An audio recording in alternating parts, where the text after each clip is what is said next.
Revelations isn't a traditional mission. It's the truth finally spilling out. Mason is in the interrogation chair. Hudson is done being patient. The numbers keep playing in Mason's head, and everything we've seen all game starts lining up. This is where we learn Dragovich didn't just capture Mason, he brainwashed him for years. They tried to turn him into a sleeper agent meant to kill US leaders using the numbers broadcast. We also learn the biggest twist. Reznov didn't escape Vorkuta with Mason the way Mason remembers. Reznov died. Everything Mason saw later was just his mind rewriting the story. The mission takes you through all of Mason's memories. Vietnam, Rebirth, the numbers, Dragovich, Steiner, Reznov.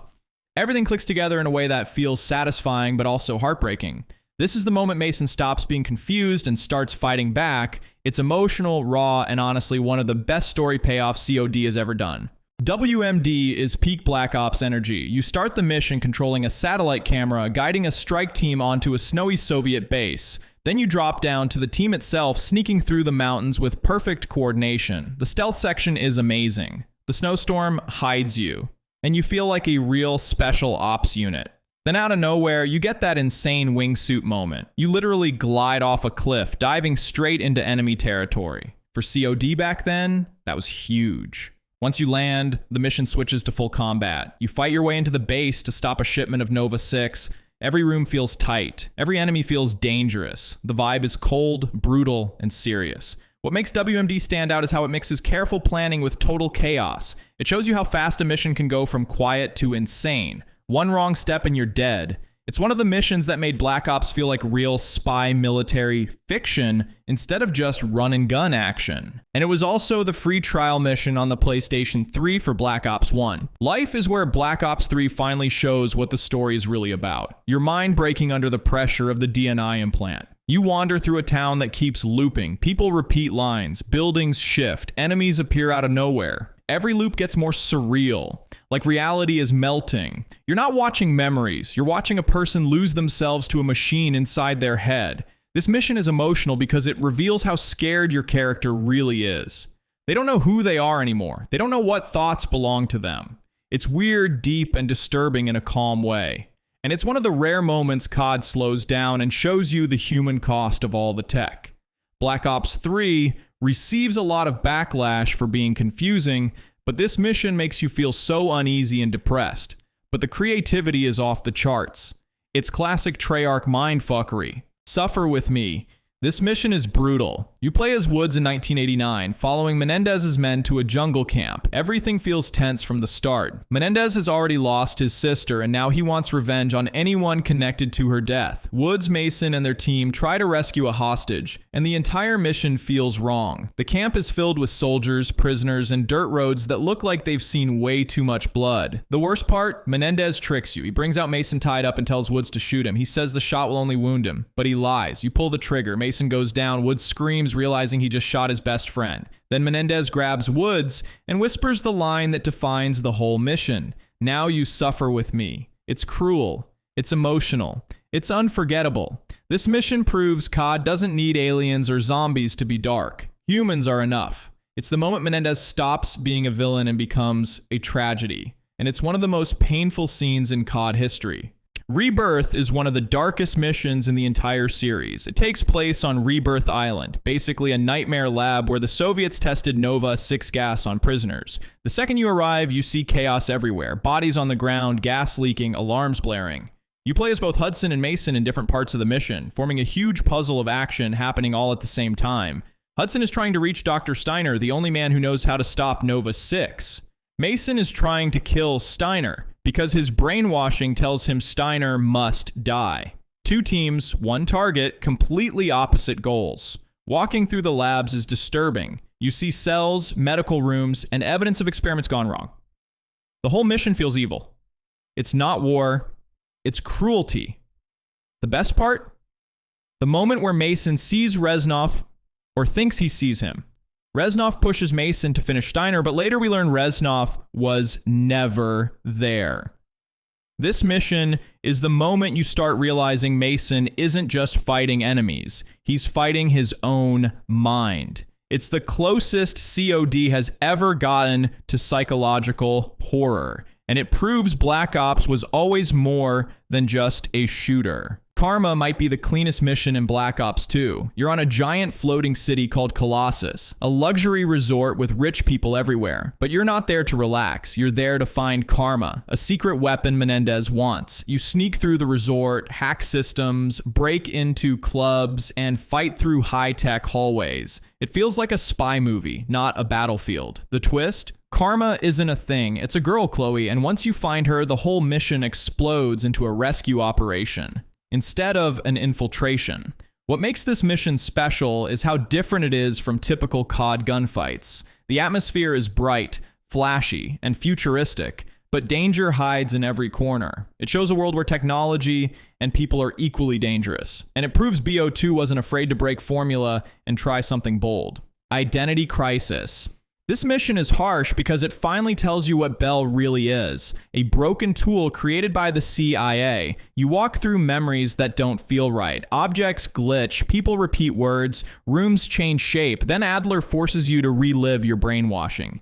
He makes you see how they erased your identity and replaced it with a mission. The whole time you feel trapped in someone else's story. Bell is basically a ghost wearing a soldier's skin. It's simple, scary, and emotional. And it proves Black Ops isn't afraid to make the player feel uncomfortable. Emergence is Black Ops 6 at its weirdest, and honestly one of the most creative missions in the whole franchise. You and Marshall infiltrate a US military research facility in Kentucky called Advanced Technologies and Applications.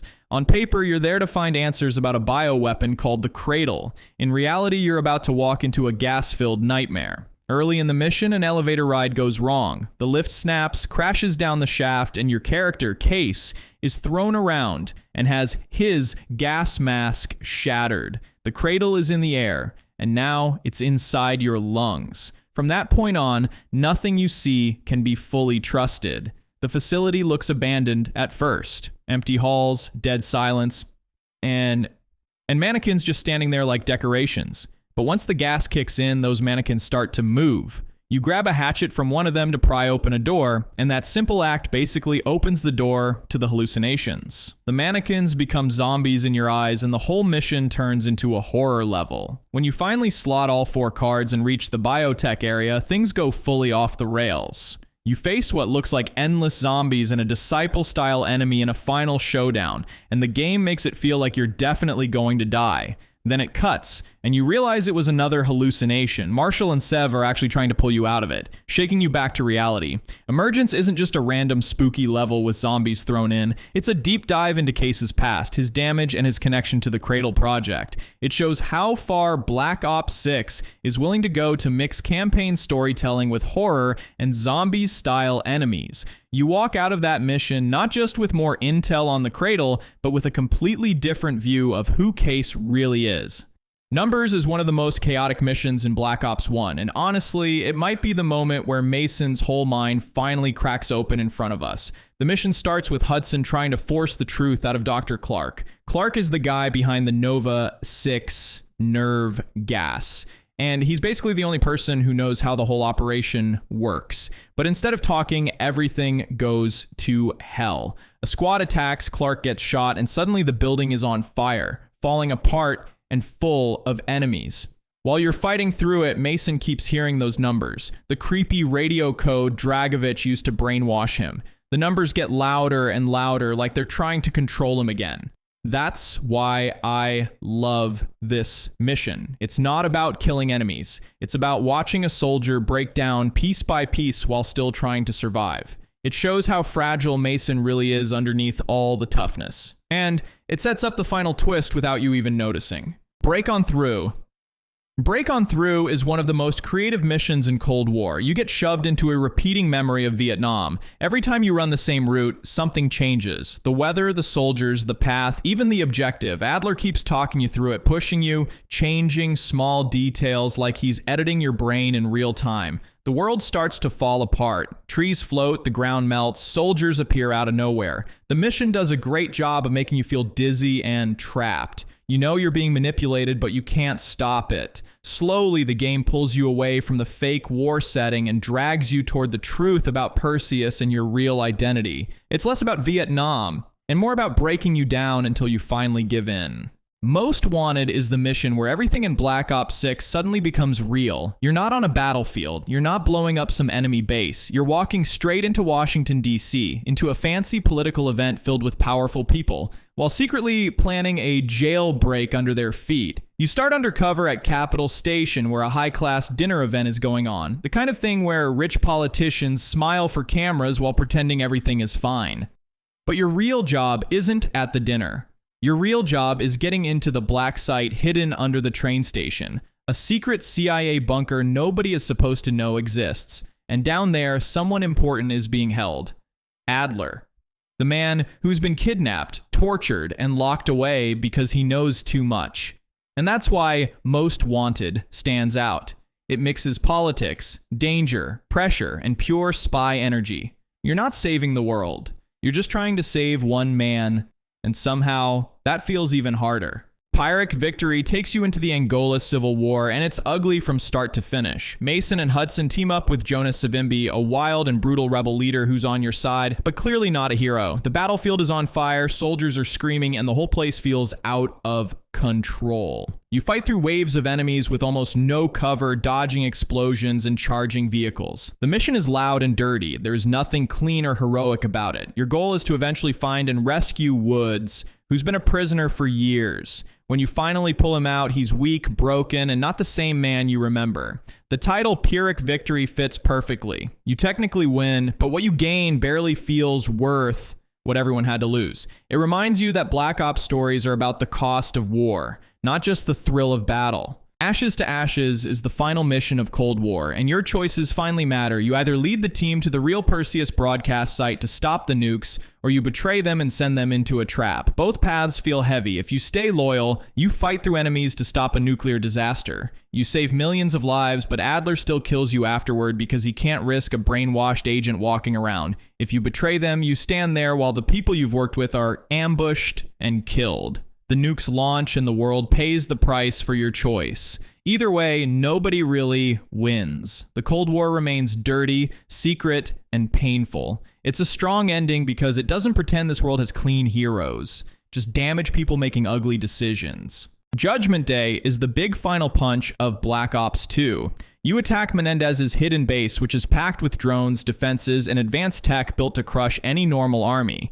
Everything you've done in the campaign leads to this moment. You fight through hangars full of drones, breach control rooms, and push toward Menendez himself. Along the way, you see the results of your past choices. Who lived, who died, and who shows up to help. When you finally reach Menendez, the game doesn't force one ending on you. You decide what happens, kill him, arrest him, or let him walk, depending on how you've played. That decision shapes the future of the world and the story, and the ending scenes change a lot based on what you chose. It feels like your actions actually matter for once instead of just being dragged through a fixed story. Desperate Measures turns Black Ops into a stealth game, and it works. You infiltrate the KGB building itself, the heart of Soviet power. You're pretending to be one of them, walking through halls full of enemy officers, guards, and cameras. You talk, bluff, sneak, steal keycards, and manipulate people to get access to a secure bunker. One mistake can blow your cover and turn the entire building hostile. There's something way scarier about standing in a quiet hallway knowing everyone around you would shoot you if they knew the truth. No loud music, no explosions, just stress. The mission shows how much of espionage is brains, not bullets. You win by thinking faster than the people who want you dead. It's a nice break from non-stop gunfights and proves COD can do tension without constant shooting.